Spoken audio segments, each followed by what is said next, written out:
I'm Kelly Warden, Executive Director of Art from the Streets, and I have a surprise to show you. Come on in.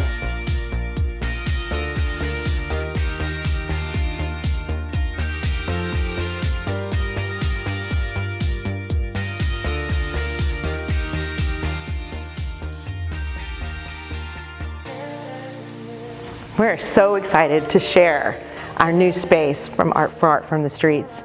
It's in Canopy.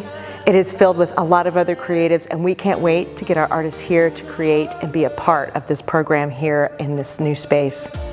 A wheel and spoke program that we have right now is not sustainable. We're constantly being squeezed out of our storage, out of time to create, as well as gallery opportunities. This is going to help support and project our program to the future. We can't wait for ours to be here to create. We can't wait for you to come see this space. This is going to be the new future home of Art from the Streets.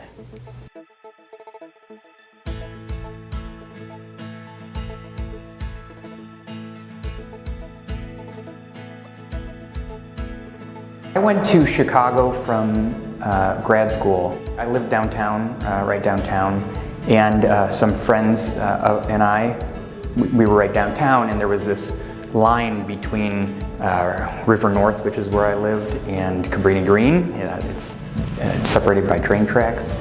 And what we did is we started a dinner for homeless folks in our apartment regularly. So we did that for a few years and really got to know and understand, really understand where these folks are coming from. So when Kelly Warden approached me about this and asked for us to help them with this, I mean, this is completely in our wheelhouse in terms of, that relationship of trying to make a home and a place for homeless artists, for a community of homeless folks. There's a really strong paradigm there that we want to embrace that mission, and in fact, in my firm we often talk about this, and we try to do in all of our work is to align the buildings and align the architecture with the mission of the clients. And so that paradigm of having a homeless population that we're trying to house is a really exciting one for us. And so that's how we've tried to engage that in architecture. The space itself is interesting in that what we're trying to do is create spaces that are flexible and dynamic, yet can be tidy and can be clean, and really just provide backdrop and background for the artists to do their work. We've drawn it and modeled it in 3 dimensions here, and what you see actually is that this space is a perfect 4 square. And so we're showing it here without that wall that we're going to remove. And what this allows for is a flexibility and a kind of dynamics to the space. As we contemplated this and as we thought through this, what we're trying to do is create spaces, define spaces within this that the artists can use, that visitors can also use as they visit. So what we're trying to do is create a space that can be flexible and dynamic to accommodate these different types of programs. We are designing a flexible panel that in some cases it's just a panel for exhibit. So the orange in this case represents just drywall so that it can be fixed to and then repainted as needed. So a series of just drywall panels, a series of panels that houses flat work and artwork. They have a need for storage and whatnot, and so the flat work would be housed in both horizontal and vertical format within a series of these panels. And then they have 2x6 tables that are foldable and stackable, and folding chairs that we would be able to accommodate within these panels. And that these panels are on casters, they're made to be flexible, they're made to house exhibit space. I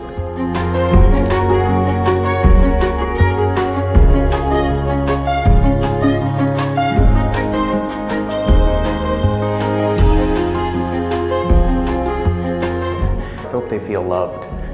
I hope that they feel peace and a protection by being in the space that Art from the Streets is providing, and through the design that we're hoping to provide for them. I hope that they feel loved and invested in. It's worthwhile to invest in them and to help.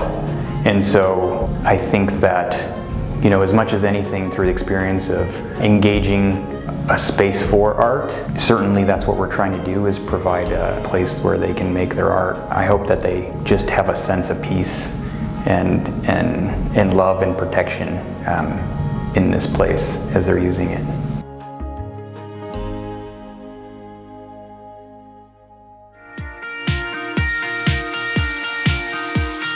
We can't wait to show you the opportunities we're going to have in this space.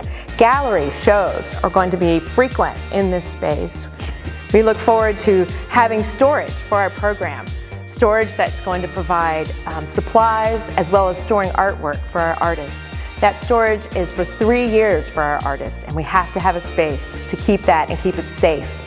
We also look forward to extended hours that are going to allow our artists to paint every day. We look forward to a Women's Only Wednesday. We look forward to having everyone create with us in longer hours than we have right now.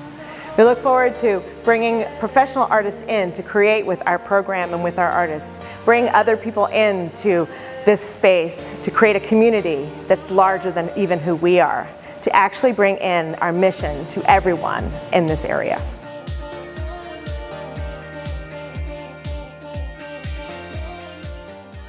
If Art from the Streets had its own space, its own hours, that would be amazing. I think it's like a library for art. Some place where you could just go and like check in, depending on the hours, and everyone would feel comfortable and just go when they could make time. Someplace we can splash paint all over the place and not care.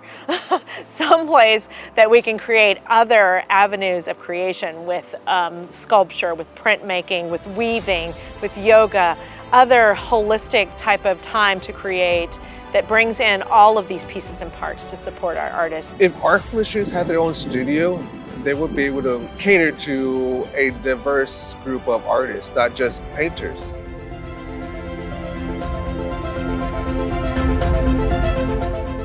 We have amazing momentum right now with our Large Gifts campaign. The resources that have been brought to our program are sustaining us right now, but we need to do more. Our program needs to do more. Will you be able to help us expand our reach out to more people in our community, and do more for the artists that are homeless and at risk in Austin?